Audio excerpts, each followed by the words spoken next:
भगवान श्री कृष्ण का जन्म कंस का वध कर समस्त पृथ्वी लोक को उसके अत्याचारों से मुक्त कराने हेतु हुआ था। किशोरावस्था में ही वह गोकुल से मथुरा आ गए तथा दुष्ट कंस का वध किया।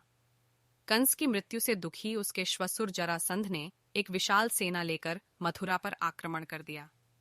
इस आक्रमण में उसके साथ शिशुपाल और कालेवन जैसे शक्तिशाली राजा भी शामिल थे।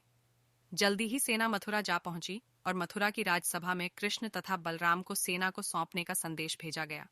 इस युद्ध को टालने तथा मथुरा के निर्दोष नागरिकों को बचाने के लिए कृष्ण ने रातों रात वहां से सैकड़ों किलोमीटर दूर समुद्र में एक नई नगरी द्वारिका का निर्माण करवाया।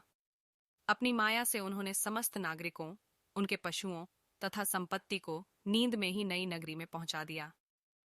अगले दिन सूर्योदय के समय कृष्ण तथा बलराम जरासंध की सेना के सामने जा पहुंचे और उसे लड़ने के लिए चुनौती दी। जैसे ही जरासंध और दूसरे राजाओं ने कृष्ण को मारने के लिए शस्त्र उठाए, दोनों भाई भागने लगे। उन भाइयों के पीछे जरासंध तथा कालेवन जैसे राजा भी भागने लगे। कुछ ही देर में दोनों भाई बहुत आगे निकल गए और उनके पीछे केवल मात्र कालेवन रह गया। उसे देवताओं ने वरदान दिया था कि उसकी हत्या किसी अस्त्र या शस्त्र से नहीं होगी। ऐसे में वह निर्भीक था और लगातार कृष्ण का पीछा करते करते एक गुफा में जा पहुंचा। गुफा में राजा मुचुकुंद सो रहे थे, जिन्हें इंद्रदेव ने वरदान दिया था कि जो भी उन्हें उठाएगा वह उनके देखते ही जलकर भस्म हो जाएगा। वहां पहुंचकर कृष्ण ने सोए हुए मुचुकुंद पर अपना पीतांबर डाल दिया और स्वयं छिप गए।